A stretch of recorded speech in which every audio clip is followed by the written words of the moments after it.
प्याज की अगर फसल की बात की जाए किसान भाइयों, तो प्याज की जो फसल है वो किसानों के लिए काफ़ी लाभदायक है।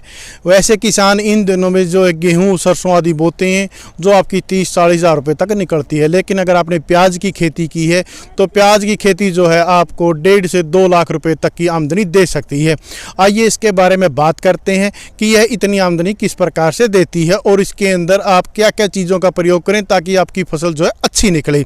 सबसे पहले बात करते हैं किसान भाइयों इसके लिए खेत की तैयारी करते हुए आपने इसकी 3-4 जुताइयाँ करनी है, जिसमें पहली 2 हल्की जुताइयाँ करके आप जो तीसरी जुताई है उसको गहरी जुताई करेंगे ताकि जो नीचे तक ज़मीन भुरभुरी हो जाए। क्योंकि किसान भाइयों जो प्याज है वह कंद वाली फसल है। कंद वाली फसल होने के कारण जो है जितनी ज़मीन भुरभुरी होगी और नीचे तक होगी तो उतना ही प्याज आपका बड़े साइज का बैठेगा। जिसके बाद बात करते हैं किसान भाइयों इसके लिए बुआई के समय की। वैसे प्याज की फसल 2 बार बोई जाती है साल में।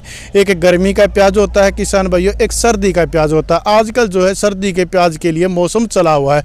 वैसे मैं आपकी जानकारी के लिए बता दूं किसान भाइयों, यह लगभग 120 दिन की फसल है और यह गर्मी में भी इतना ही समय लेती है और सर्दी में भी बराबर समय लेती है। तो आप जब भी इसकी बिजाई करना चाहें दोनों में समय बराबर लगेगा। इसके बाद बात करते हैं कि इसके अंदर हम जो खाद वगैरह की, इसके अंदर जो है प्रत्येक एकड़ के अनुसार आप 5 ट्राली गोबर की खाद डाल दीजिए। और उसके बाद जो है अगर आप इसके अंदर फर्टिलाइज़र का भी प्रयोग करना चाहते हैं तो प्रत्येक एकड़ के अनुसार किसान भाइयों 1 कट्टा यूरिया, आधा कट्टा DAP, आधा कट्टा पोटास, 10 किलो इसके अंदर आप सल्फर डाल दीजिए ताकि अच्छा आपका प्याज बैठे और 2 किलो जिंक से भी इसका अच्छा रिजल्ट आता है।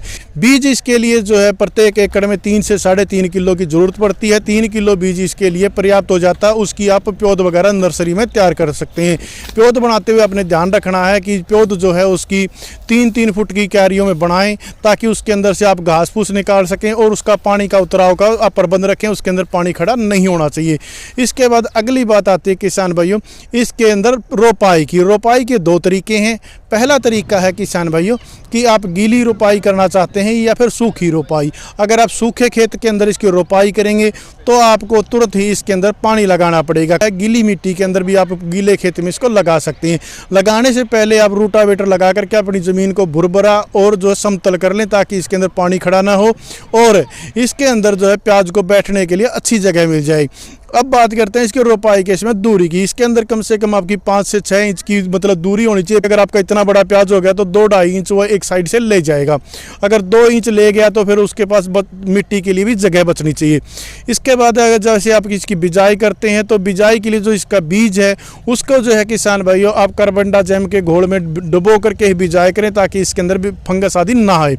इसके बाद जो इसके अंदर अगर आप घास फूस उखाड़ सकते हो तो ठीक है। अगर आप घास फूस के लिए निराई गुडाई नहीं कर सकते तो आप इसके अंदर किसान भाइयों पीली जो दवाई बोली जाती है पेंडामेथ्रिन, उसका आप स्प्रे कर सकते हैं। उसके बाद इसके अंदर घास फूस नहीं उगेगा। इसके बाद किसान भाइयों अगली बात आती है इसके अंदर होने वाले जो अगले खाद और सिंचाई की। इसके जो आपने आप पहली सिंचाई लगाने के तुरंत बाद करनी है, दूसरी सिंचाई जो है आप इसकी 5 से 7 दिन में कर देंगे। उसके बाद किसान भाइयों अगर गर्मी में आप लगा रहे हैं तो आपको 5 से 7 दिन में हर बार करनी पड़ेगी। अगर सर्दी में आप लगा रहे हैं तो 12 से 15 दिन में आप सिंचाई कर दें और इसकी सिंचाई पर्याप्त है, ज़्यादा पानी की इसको फिर ज़रूरत नहीं पड़ेगी। उसके बाद खाद कौन सा डलता है? खाद इसके अंदर 1 कट्टा यूरिया हमने पहले दे दिया है तो आधा कट्टा यूरिया आप इसका जो है 60 दिन की फसल हो जाए तब इसके अंदर आप दे सकते हैं। उससे जो है इसका अच्छा औसत पैदावार होती है। इसके बाद इसके अंदर अगर स्प्रे वगैरह की बात की जाए तो स्प्रे इसके अंदर किसान भाइयों ज़्यादा नहीं करने पड़ते। एक आध स्प्रे जो आप फंगस का कर सकते हैं क्योंकि इसके अंदर फंगस आती है और बीमारियां आती नहीं है, न ही इसको ज़्यादा कीट पतंगे आदि खाते हैं। अगर सर्दी की फसल है तो आप इसकी जो नर्सरी तैयार करें वो नवंबर से दिसंबर में कर सकते हैं और जनवरी से फरवरी के अंदर जो है इसकी पौधों की आप रोपाई कर सकते हैं। तो उखड़ाई का लगभग समय किसान भाइयों इसका अप्रैल से मई तक ठीक रहता है। जितना सूखा प्याज आप उखाड़ोगे उतना ही लंबा आपका चलने वाला है। इसके बाद आती है भंडारण की। भंडारण के लिए किसान भाइयों हमने एक अलग से वीडियो डाल रखा है, उसका लिंक मैं डिस्क्रिप्शन में दे दूंगा। आप वहां से इसको जा करके चेक कर सकते हैं कि जो महाराष्ट्र के किसान हो किस प्रकार से इसका भंडारण करते हैं और वो किस प्रकार से अपने प्याज को अच्छे भाव पर समय आने पर बेच पाते हैं। अब उखड़ाई के बाद अगर किसान भाई इसकी औसत पैदावार की बात नहीं की जाए तो फिर बात आधी रह जाती है। औसत पैदावार में किसान भाई इसकी 1.5 से 2 लाख रुपए प्रति एकड़ के अनुसार हो जाती है। और अगर खर्च इसके अंदर से घटाया जाए तो लगभग आपका 40,000 के 50,000 के बीच में खर्च आता है। भैया इस प्रकार यह जानकारी आपको कैसी लगी? कोई और जानकारी चाहे तो आप कमेंट में हमें बताएं। धन्यवाद किसान भाइयों। जय जवान जय किसान।